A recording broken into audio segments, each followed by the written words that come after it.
Hello, I'm Nannette Nocon. In the next edition of It's About Money, my guests will be Mark and Kathy Cleary. We'll be talking about outlasting the competition with best-in-class service. Stay tuned for the next edition of It's About Money.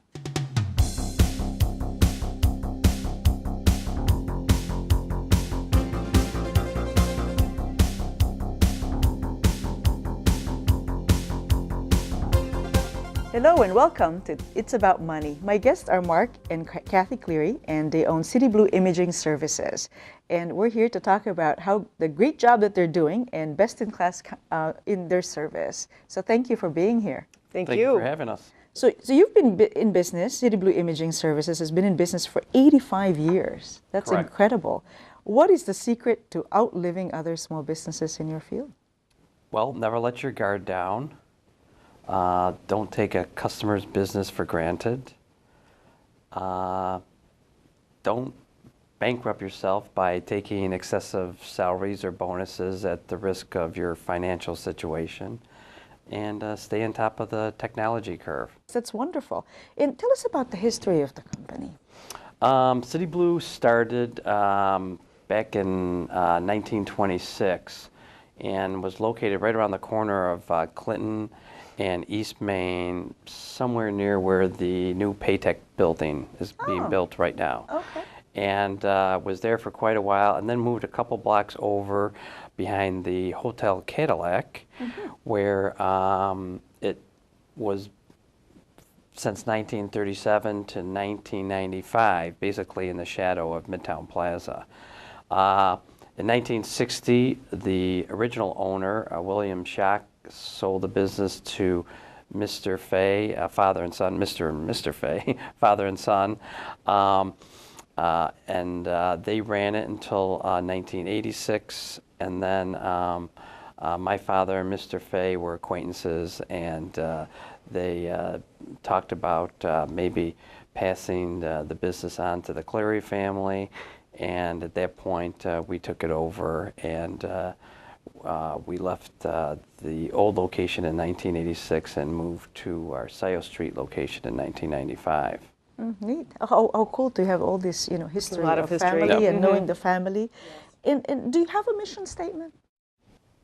We never really started off with a mission statement. The old owners never had a mission statement, and when everything was starting to transform from traditional printing to digital printing, I started working with a business consultant, and he encouraged me to come up with like a 5-year plan, even though we had already been in business for several years. And during that process, we created a mission statement, and we also decided to create a new identity, one that would reflect our digital attributes.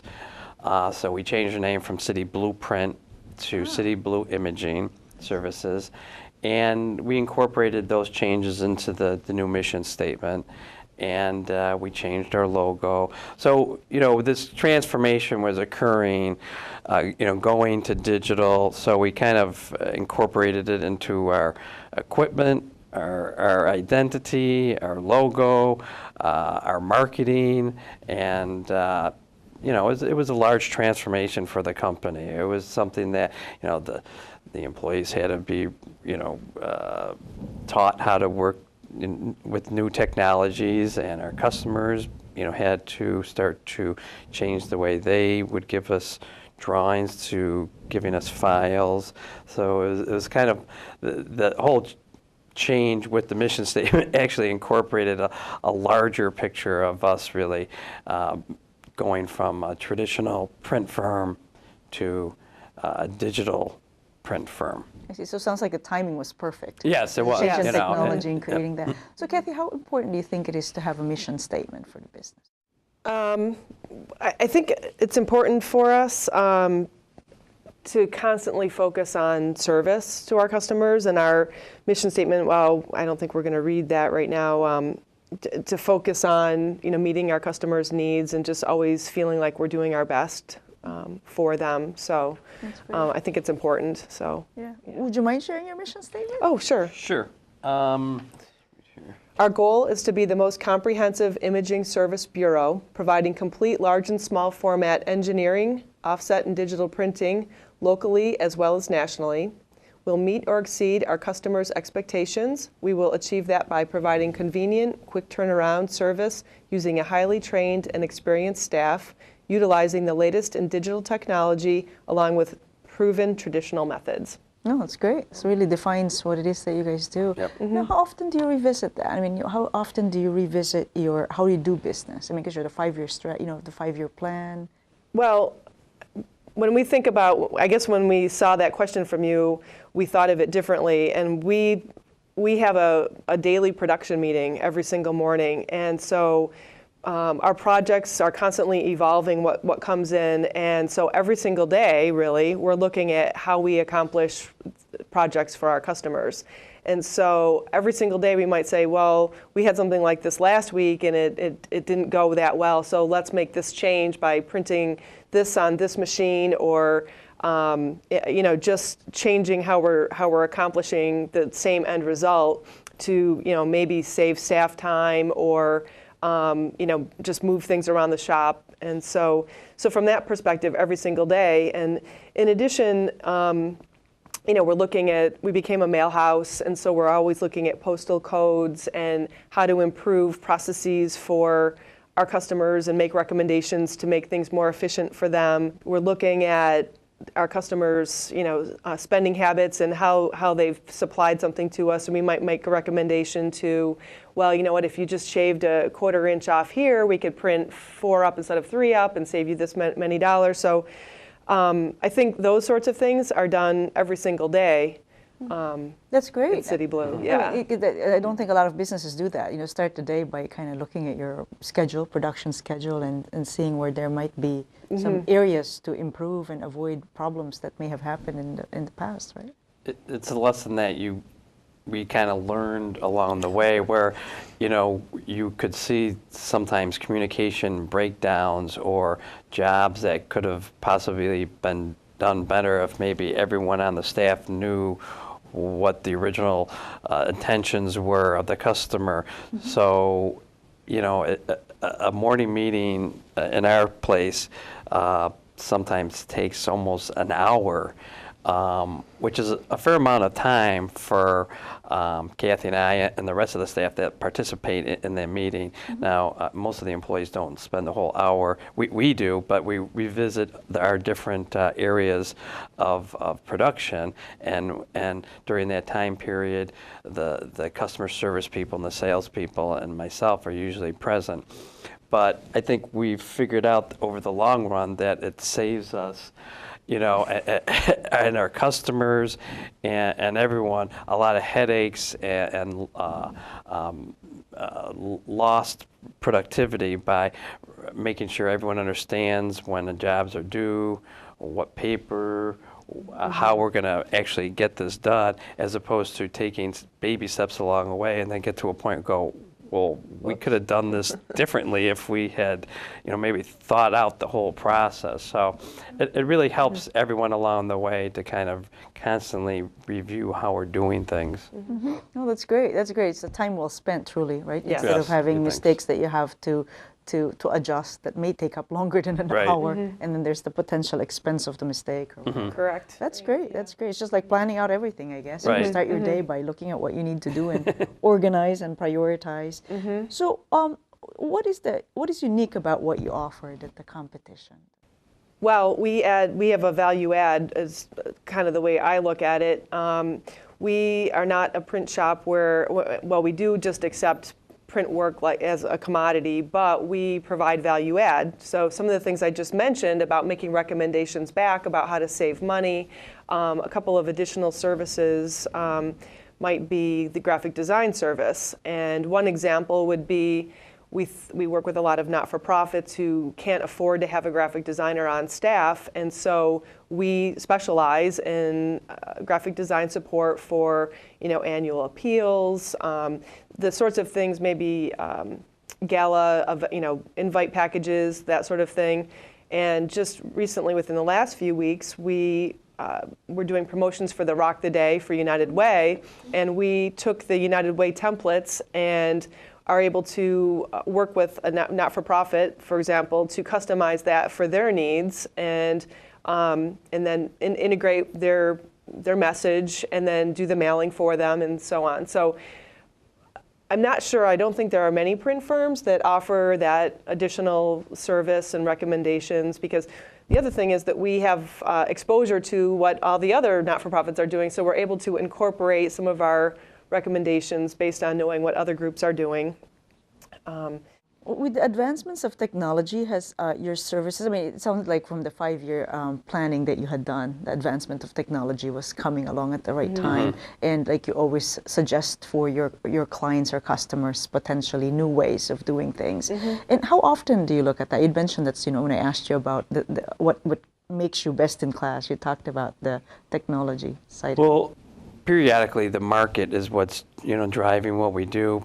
Periodically it's technology is driving what we do. I mean, every probably 2 years I'll take a trip out to what's called Graph Expo and get an idea of what's happening with technology and new printing equipment. And then occasionally we also see a need. Our customers are coming to us and like, gosh, I need you to print this, and then you're going to have to do this to it, or can you bring it to a mail house, or can you? And they were really small runs, only 500, and then so along the way we'll say, well, why don't we handle the mailing, because we're already incorporating some of what a mail house might have to do.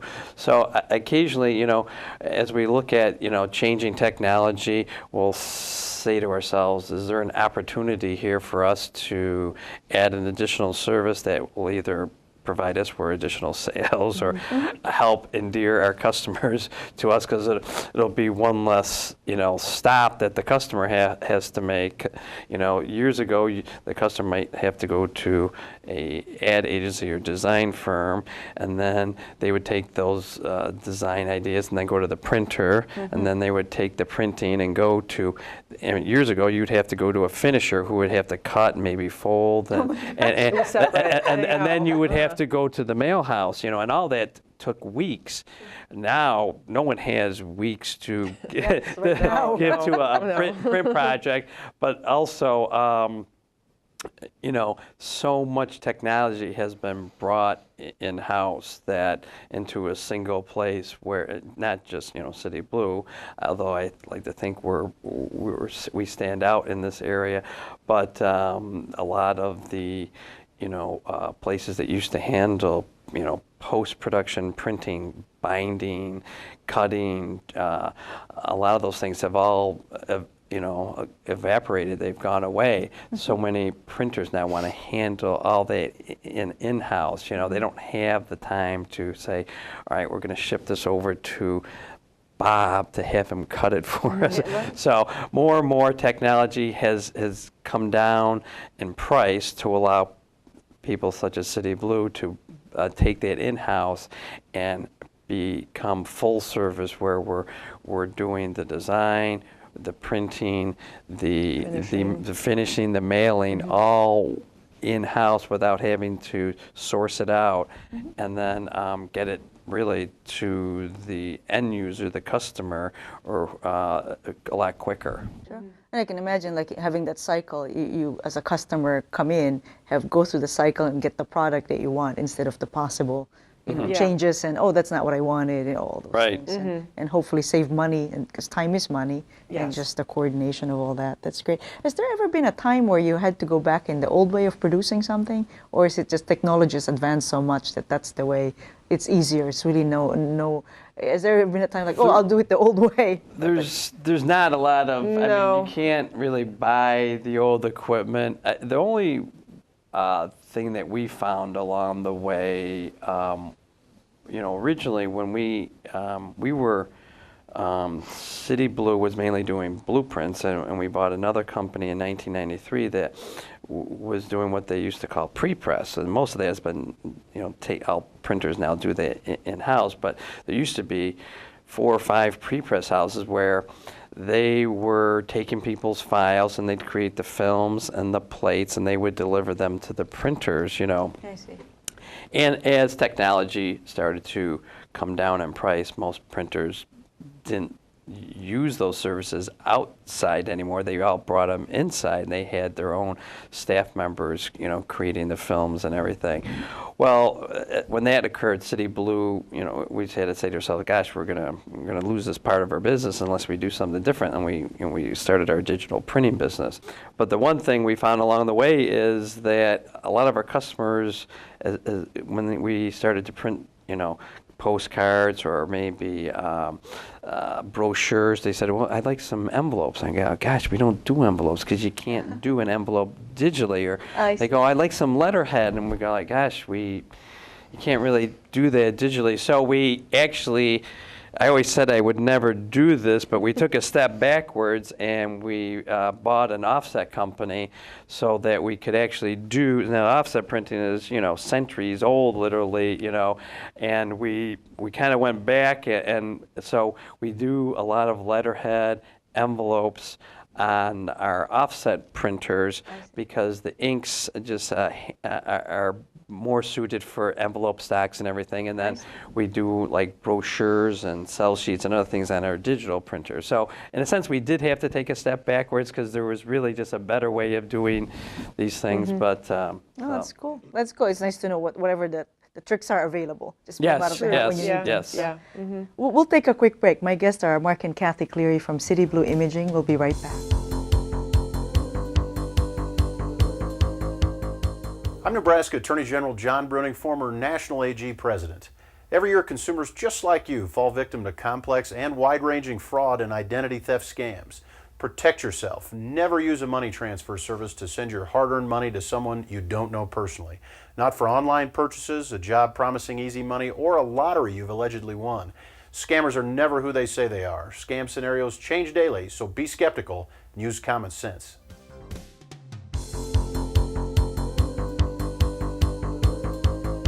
And we're back. I'm Nannette Nocon. It's About Money. I'm here with Kathy and Mark Cleary from City Blue Imaging, and we're talking about outlasting the competition with best-in-class service.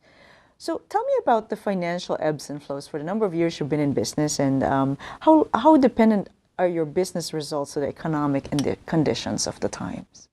They're definitely very much tied into the economy. City Blue currently has, I'm going to say, three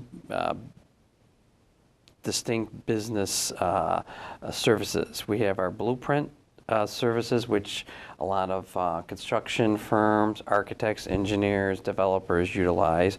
Traditional blueprinting, where they give us files, we make large sets and distribute them to plumbers, electricians for building. And then we have our marketing area, where we're doing a lot of digital posters, banners and such, and our offset, which we work a lot with not-for-profits. The blueprint sector, obviously, is dependent upon how much is being built around town, and there's actually 4 or 5 blueprint firms in Rochester. So, I mean, when the economy is soft and people aren't developing, there's just not a need for blueprints. And it's not a matter of competition. I mean, you can give away your blueprints for free. If there's no one, no one's going to be building a building, then no one is going to be needing blueprints. It's a little unusual compared to the rest of the print industry, where it's really driven by the need to build something, you know. So, and then so we all know, like with the marketing people, but those budgets get cut, and so we're contingent on marketing budgets. For example, trade shows are one of the first things to go, travel budgets, and so any trade show displays would go. But a couple of years ago, we had a downturn, and we lost some significant business that we were handling through an ad agency, and we said, okay, well, what sorts of businesses or clients are recession-proof, and kind of made a list. Well, accounting firms, we're always going to have taxes. 2, not-for-profits. They're always going to be there serving the needs of people who need them in our community. So we made a concerted effort to reach out and make those types of businesses our customer so that we had a steady base to rely on that was more recession proof. So today, we can say we feel very fortunate that we have a large number of accounting firms and not-for-profits as our base. So that's great. So you were really thoughtful about how do you overcome this cycle. That's Yes. terrific. That's great. It goes to the first part of the strategy and just looking at where you are. That's wonderful. Right. And have you ever had felt like there was a patch that you really need to make dramatic changes to your business to keep it strong? Or Well, I mean, going back to, I think a period where almost every single business had to re-examine their costs and how they were conducting business, around the 2008, 2009 period, we almost overnight, saw such a dramatic change in sales. But part of that, on our blueprint end was just a natural transition of an industry. More and more architects and construction firms were using blueprints less and just getting digital files or CDs. So instead of being a purely print for pay market where you were selling people pieces of paper with information on it, you had to start to think about, well, how do I charge now for a file or an email with the information in there?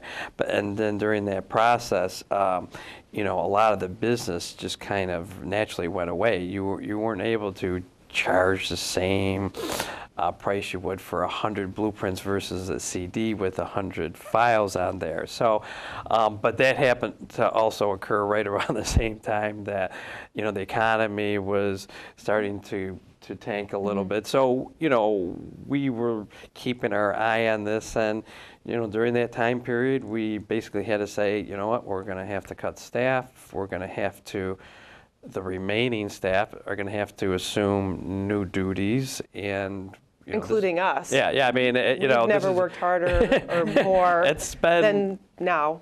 Right. Yeah. It's definitely been a stressful time, but I feel very thankful that we were able to maintain our profitability and keep our doors open, and because as a whole, I think people don't print nearly as much as they did, years ago.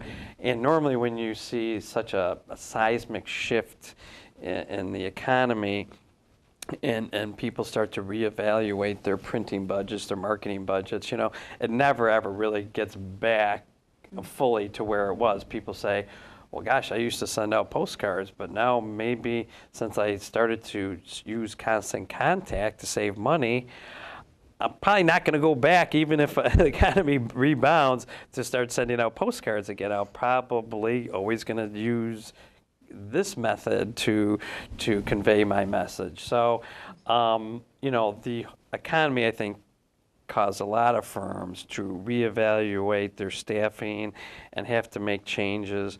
But it also caused people to look at how they do business, and there's never really ever going back. You just, change the way you do it, and you just keep on moving forward. So it'll be interesting to see, in the future, what other changes will be coming around.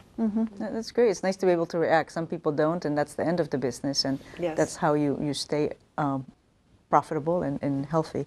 So for a lot of people who are looking to buy a business, it's the financing that's an issue. How did you finance buying your business? We were fortunate enough that in all the different purchases, we were able to work out a situation where like a down payment was made, but then most of the other debt was financed by the owner holding a note, with City Blue trying to set aside, collateral, but also utilizing techniques such as like key man life insurance, so that if anything was to happen to the key man, that the owner or the seller, former owner, would get the proceeds. So try to come up with creative ways to let the owner feel comfortable about holding a note. Yeah, because a lot of people find it's hard to finance through a bank, but if you Right. can make make a case for yourself that you're a good buyer, a good borrower, if you Right. will, that's Right. that's great. That's terrific. And in terms of as you look back, are there any things that you would have done differently, or like with the reflection, or are you happy with the progression of where things are? That's a tough one. I can't even think about that.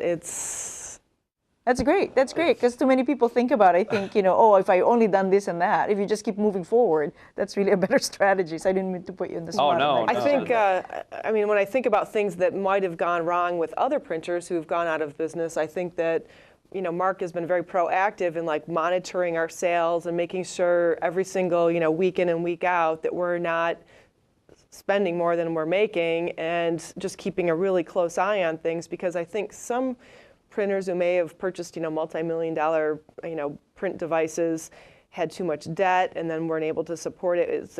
Mark he's very conservative. I think being conservative has served us well. We're in a conservative market. Yeah. Not just a conservative to house. So, Right. That's good. That's great. That's great. Now, how do you work you're together 24/7, being business owners and married to each other? Do you have like specific roles? Do you find it overlaps? How do you make it work? Well, my role is marketing and sales, and so, about in 2001, when our kids were little, I had my own job. I was in the healthcare administrative field, and I was traveling a lot, and it was very hard to manage. Mark managing growing the business, and then me having to do pickups and drop-offs and manage the kids. And so we thought it would make sense for me to come work at City Blue to provide us some flexibility for the family. And we opened an office at home and was able to start doing some marketing there with the flexibility of taking the kids on their field trips and so on and so forth. So I don't have an office at home anymore. It's all evolved. And back in those days, my role was much less than now. Because of a lot of these downturns in the economy, I've definitely ramped up what I do at City Blue. I think day to day, Mark doesn't do sales. He helps manage the production flow through the shop, and then has all kinds of other presidential duties in terms of HR, employee relations, other website, all kinds of other things. We certainly interact day in and day out, but we do bring it home. We talk about projects. We talk about things that are going on, and I think that serves us well and serves our customers well, because I think communication is a big strength to making sure things go well, and so. Also, we're able to be reached 24/7 Yeah, I was also. gonna So, say. I've had plenty I forgot to pick up a poster I need for Sunday. Could you guys go down to the shop and get it? And, of course, we're there for people for that. So, Very nice. Yeah. That's great. Yeah. That's great. It sounds like you've found the right formula to work together and keep the business going. Yep. Yep. I wish you both great success for another 85 years. I know Oh, beyond our thank you. lifetime, but Hopefully maybe more 8 or so. But so, well, thank you again, Mark and Kathy Cleary, for joining me today. And, thanks, Nannette. Yeah, thanks for having us. Yep. And thanks our guests for joining us today. My guests are Mark and Kathy Cleary from City Blue Imaging, and we talked about outlasting the competition with best-in-class service. Until next time, I'm Nannette Nocon. Thanks for tuning in to today's show. If you have any questions for It's About Money, please email Nannette at nnocon@aol.com.